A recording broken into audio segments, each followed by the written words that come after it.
বিংশ শতকের শ্রেষ্ঠ মুজাদ্দিদ আল্লামা সৈয়দ আবুদুল্লাহ মওদুদী রাহমাতুল্লাহ আলাইহি তিনি এক জায়গায় লিখেছেন, স্বৈরাচারীরা তার পতনের সমস্ত ছিদ্র বন্ধ করে, কিন্তু একটা ছিদ্র বন্ধ করতে পারে না, মনের ভুলে সে ছিদ্রটা থেকেই যায়, যেই ছিদ্র দিয়ে আসলে তার পতনটা হবে। ক্ষমতায় গিয়ে মনে করে চিরকাল ক্ষমতায় থাকবো। ভারতের প্রধানমন্ত্রী পণ্ডিত জওয়াহরলাল নেহেরু রাঁচি পাগলাগারদে গিয়েছেন, মেন্টাল হসপিটাল। পাগলেরা নেহেরুকে দেখে আশ্চর্য হয়ে গেছে, এত সুন্দর মানুষ, মাথায় কিস্তি টুপি, গায়ে শেরওয়ানি, মুসলমানি ড্রেসই আলাদা, যদিও তিনি হিন্দু ছিলেন, পরেছেন মুসলমানি ড্রেস। শেরওয়ানি কাদের পোশাক? কাদের পোশাক? হাতে ছড়ি নিয়ে হাঁটা, স্টাইল করে, সুন্দর পাজামা, সুন্দর টুপি, সুন্দর সাজসজ্জা করে, মুসলমানদের ড্রেস।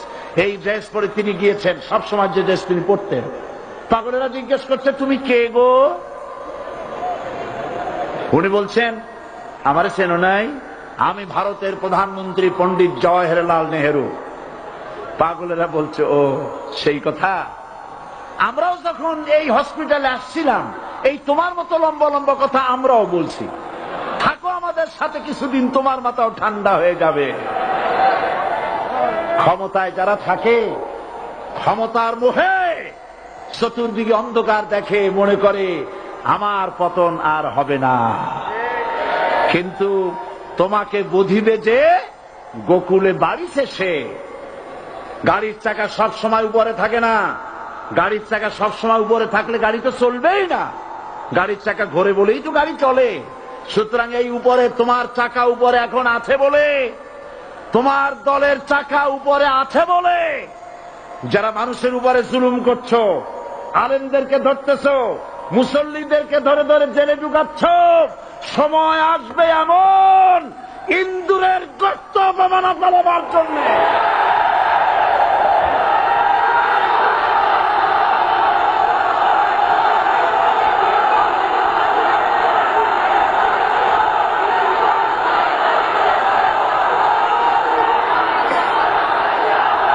আবু জাহেলের গোষ্ঠী, আবু জাহেলের গোষ্ঠী মনে করেছে সোজা আঙ্গুলে ঘি যখন উঠলো না, আঙ্গুল বাঁকা করতে হবে। শুরু হয়ে গেল অত্যাচার, শুরু হয়েছে না? হযরত সুমাইয়া রাদিয়াল্লাহু তাআলা আনহা কি নির্মম ভাবে, নিষ্ঠুর ভাবে তাকে শহীদ করা হলো।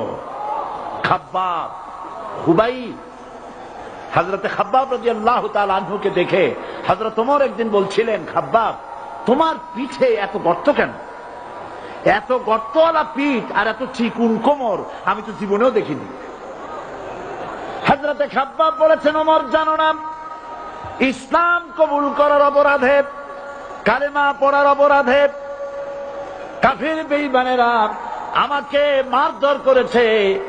যখন আমি তাদের মারে কালেমা ছাড়ি নাই, তখন আগুন জ্বালায়া আগুনের আংটার উপরে, আংটা আগুনের উপরে আমাকে চিৎ করে শোয়ায়া, আমি যেন নড়াচড়া করতে না পারি সেজন্য আমার বুকের উপরে পাথর চাপা দিয়া রেখেছে। আগুনে গোশত পুড়ে পুড়ে আগুন ভিতরে ঢুকেছে, গায়ের রক্ত আর চর্বি গলে গলে পড়ে আগুনগুলো নিবেছে। ওই পিঠে যে গর্ত হয়েছে আজও পর্যন্ত সেই গর্ত মিটে যায় নাই।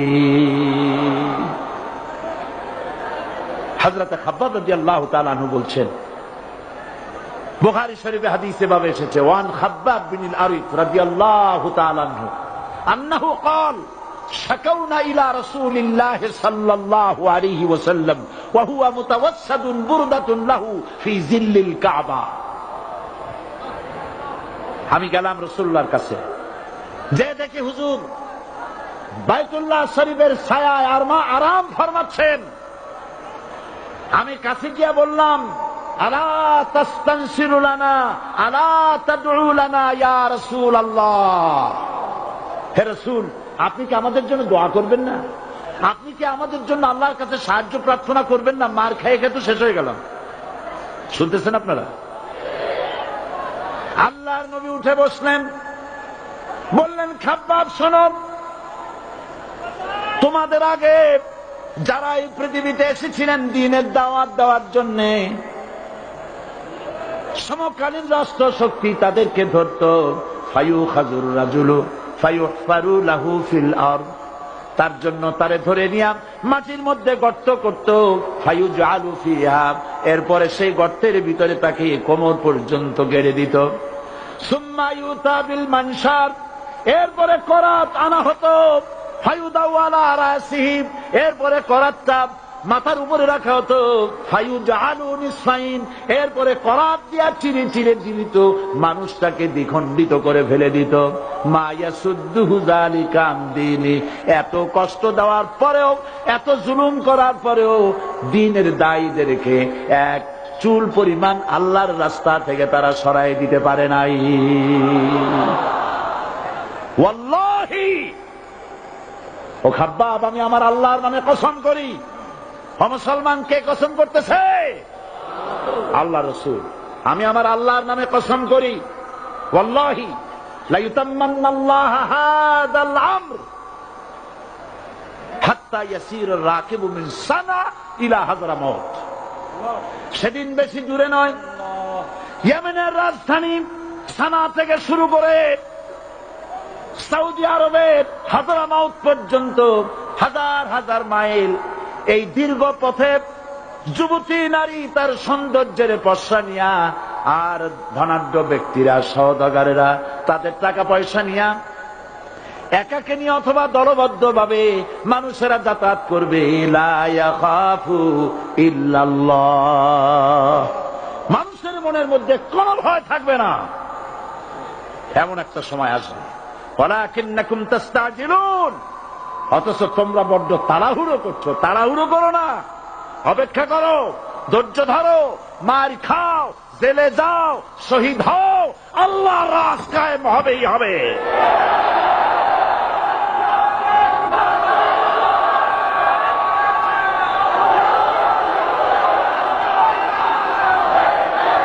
বিল্ডিং থেকে শিক্ষা গ্রহণ করুন, বিল্ডিং, ইমারত, দালান থেকে শিক্ষা গ্রহণ করুন। এই যেটা দালান আছে না পাশে, দেখতে পাচ্ছেন?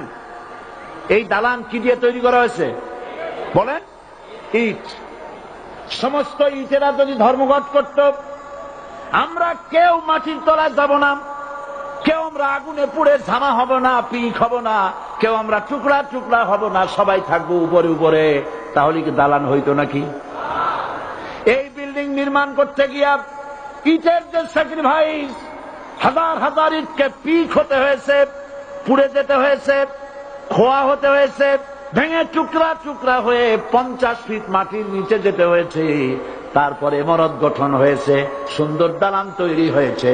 যারা ইসলামী শাসন চান, আল্লাহর দ্বীনকে বিজয়ী দেখতে চান, তাদেরকে অসংখ্য মানুষকে পোড়াইটের মতো জেলখানায় পুড়ে পুড়ে মরতে হবে, অসংখ্য মানুষকে ফাঁসির কাস্তে ঝুলতে হবে, গায়ের রক্ত দিতে হবে, শহীদ হতে হবে, তারপরে ইসলামের ইমারতটা কায়েম হয়ে যাবে। শায়ের, কবি কি সুন্দর করে বলছেন, কবি সুন্দর করে বলছেন, ये शहादत गाहे उल्फत में कदम रखना, ये शहादत गाहे उल्फत में कदम रखना, लोग समझते हैं आसान है मुसलमान होना। মানুষেরা মনে করে মুসলমান হওয়া খুব সহজ জিনিস। না, মুসলমান হওয়ার অর্থ হলো শাহাদাতের ঈদগাহে শামিল হয়ে যাওয়া।